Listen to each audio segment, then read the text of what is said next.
Franchement, globalement, même mon entourage en termes amical, j'ai de la chance, j'avoue, d'avoir déjà une maman qui m'a toujours soutenue dans ce que je faisais. Mes parents, ils m'ont toujours soutenue face à ma maladie. Tu vois, j'ai déjà entendu des gens qui se plaignaient de leurs parents parce qu'ils prenaient pas en considération leur maladie. Après, personnellement, moi, mes parents ont eu pas mal de trucs de santé, des problèmes de santé.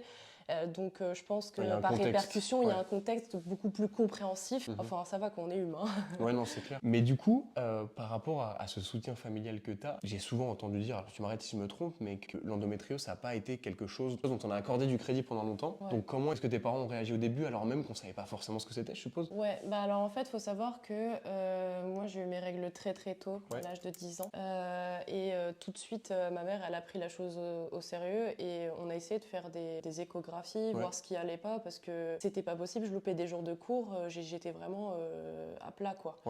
Et en fait, quand on a fait les échographies, ça ne révélait rien. Effectivement, l'échographie ne permet pas de révéler certaines nodules d'endométriose parce qu'elles sont trop petites. C'est pour ça que j'ai fait une IRM beaucoup plus tard, où ça a été diagnostiqué à l'âge de 21 ans. Ok, donc tu as tes premières problématiques autour de ça tôt, du coup. Exactement, sauf qu'il y a eu quand même plus de 10 ans d'errance médicale. Comme j'ai pas eu de réponse à mes questions et que je souffrais toujours, vers 14-15 ans, j'ai décidé de prendre la pilule pour réguler en fait. Et ça a aidé quand même, quelque part, même si la pilule te sauve bien. Effectivement, moi en tout cas, ça me fait du bien quand même. Donc globalement, tu as les premières douleurs à 10-11 ans, tu as la première solution entre guillemets que tu arrives à trouver avec la pilule, qui réduit un peu les douleurs peut-être. Qui régule en tout cas.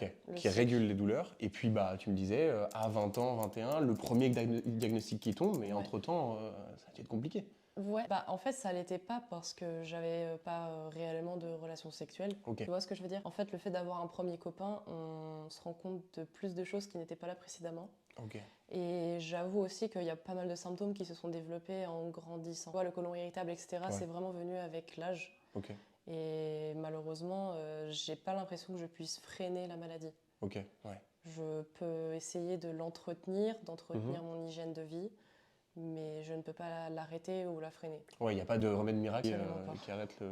Si c'est pas une maladie qui se soigne, qu'est-ce que du coup toi tu as à ta disposition médicalement ou ce que toi tu as trouvé de ton côté pour réguler un peu ce problème? Alors en fait j'ai fait affaire en septembre 2023 avec le centre Vitalicare. Qui m'ont proposé en fait de faire un bilan pour que je trouve des solutions d'apaisement, donc que ce soit au niveau fatigue symptomatique, en tout cas au quotidien. Et donc moi j'ai par exemple fait affaire à des ostéopathes, à faire un peu de yoga. Alors ça paraît un peu con dit comme ça, mais le yoga il va détendre le périnée. Et donc du coup c'est ça qui peut peut-être assouplir le périnée et faire un petit peu moins mal au niveau des douleurs. C'est ça, parce qu'en fait, il y a des implications musculaires, au niveau des organes, au niveau de pas mal de choses. J'ai découvert un truc de ouf avec mon ostéopathe, il y a 2 points au niveau des fesses, ça c'est pour celles qui ont endométriose dite profonde, où en fait on met 2 doigts genre au niveau des os des fesses et appuyer le plus possible. Parce que, on n'y pense pas, mais c'est un truc à faire pour enlever les C'est vrai que douleurs. C'est peut-être pas le truc le plus évident, on se dit peut-être pas, tiens, je vais me mettre 2 doigts au niveau des os. Bah non. À aucun moment je n'aurais pas pensé si je n'avais pas été. J'ai aussi eu une diététicienne, là pour le coup je le recommande quand même pas mal. Juste avoir une alimentation dite anti-inflammatoire. Genre éviter les burgers, les pâtes, etc. J'en mange beaucoup, hein. Mais en vrai, c'est vrai qu'il faut vraiment éviter parce que ça crée des crises. Et surtout, l'alcool. L'alcool, c'est prohibé. L'alcool, c'est prohibé pour l'endométriose. Faut vraiment pas faire ça. Après, moi, ça m'empêche pas de boire un verre de temps en temps, mais c'est vrai que des fois, il y a des répercussions même avec un verre, quoi.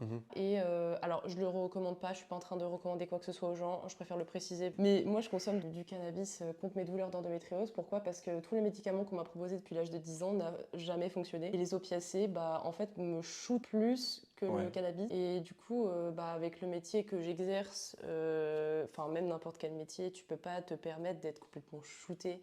Tu perds toute capacité de concentration, d'élocution. Bon, peut-être pas le cas pour tout le monde, mais moi en tout cas c'était super agressif. Donc légal, pas légal, c'est pas mon dos. Moi en tout cas c'est quelque chose qui me soulage. Donc, d'ailleurs Vitalicare, c'est payant. Voilà, je sais que c'est pas à la portée de toutes les femmes. C'est pour ça que je tenais à faire cette vidéo un peu plus explicative aussi sur les solutions à proposer. parce que je sais que y a plein de gens qui n'ont pas forcément les moyens de s'offrir ces services-là. Je sais plus exactement le prix, mais c'est à peu près 120 € pour la prise en charge du bilan, sans compter que du coup vous déboursez aussi des sous pour les praticiens. Après, ok, c'est remboursé par la mutuelle, mais pour certaines, ça va pas être possible, tu vois ce que je veux dire. Carrément. Ouais, donc globalement, dans le domaine public, t'as pas toutes les solutions. Là, t'as été un peu obligé d'aller dans le domaine privé pour trouver la solution du bilan et... Moi, j'ai envie de dire, si avec ça... C'est-à-dire je vais pas forcément m'étaler, mais je veux dire, s'il n'y a pas que l'endométriose qui est touchée, le truc, c'est qu'il y a des maladies auto-immunes, des maladies chroniques telles que l'adénomiose et autres, on s'en occupe pas plus, quoi.